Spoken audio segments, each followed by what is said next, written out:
Hello. So today I'm going to be talking about one of the biggest mentors in my life. His name is Eric Colson, and he is the associate pastor up here in North Georgia, where I grew up. And he has been my youth pastor for all of my teenage years and some of middle school. And he has recently stepped down from that position to uh, focus more on the associate pastor role. Um, but he's been one of my best friends, honestly, for many years. He's in his 40s now, but I still consider him one of my best friends. We've been to summer camps together. We've done D-Nows together, just tons of stuff. He's the kind of guy that makes you feel like you're included in everything. So, on top of those things, we've led worship together. He's really into music. I'm really big into music. I play multiple instruments, so does he. We kind of enjoy the same things, but it's really great getting to worship with him.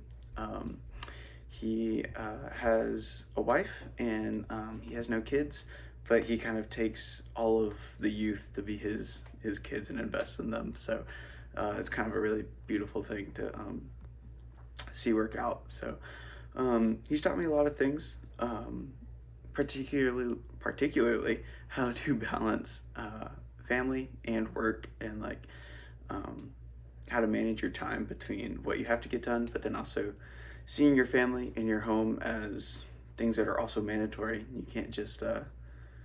can't leave those things out for the sake of the other things that you have to do. So we would have Bible studies together, but whenever it became 5:30, he was ready to go home and see his wife, because he said that also was what he was called to do just as much as what he was called to do in the church. And I always valued that and thought it was really neat and really insightful. And yeah, another thing that he has taught me is to not show partiality in disagreements. As a youth pastor, he's seen a lot. Um, there's been many arguments and drama that's gone throughout the youth group that usually I try to stay out of it, but as a youth pastor he has to handle all those issues. And so it's really beautiful the way that he can hear one person's side of a story and then move on to another person's side of the story. And yeah, he doesn't choose sides too quickly. He loves everybody, but then also acknowledges that everybody is a sinner and everybody needs God's grace. And he's just a really good person that everybody can trust. And he has shown me how to be patient with people. Kind of falls into that same category, but he's not one to just to judge you right off the spot. Or he's one of those people that when he sees you, he kind of thinks the best of you until proven otherwise. And yeah, so he's had to deal with a lot, and I've got to see him work through that, and I've got to see how he does that. And it's something that I wish I could do one day, when I learn how to be a better counselor, be a better mentor to other people. He is really good at having genuine fun with people. I know that's kind of an odd thing to say, but as a youth pastor, going to summer camps, going to D now, um, he's one of those people that it doesn't feel like he's just an old guy that is trying to have fun with you because it's his job. But he always finds the thing that you're interested in, and he relates that to himself so that you can have a genuine bond and actually enjoy the thing that you're doing together. So I always thought that was really cool how a guy like him can find people that you would think had nothing in common with them, and they can just have a blast together, whether it's going kayaking or summer camp, listening to sermons, or just like doing recreational stuff. Like he's always going to make it fun, but in a way that you feel like he's truly enjoying it too, not just he's catering to me because it's his job.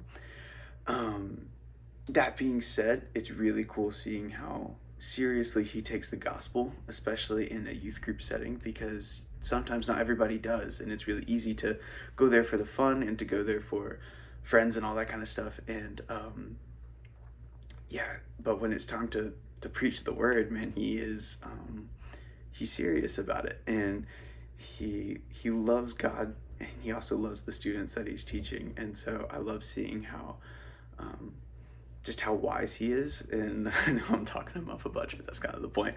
But he's so wise in the way that he takes the biblical truths and he applies them to these kids in high school, and in a really meaningful way that isn't cliche. It doesn't dumb down um, the word. It doesn't dumb down what the writers are trying to say.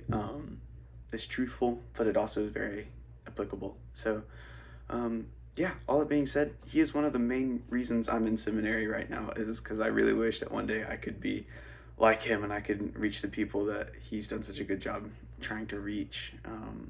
Whenever I think about preaching a sermon or whatever, I think about just helping people where they're at in the church, I always think of him. So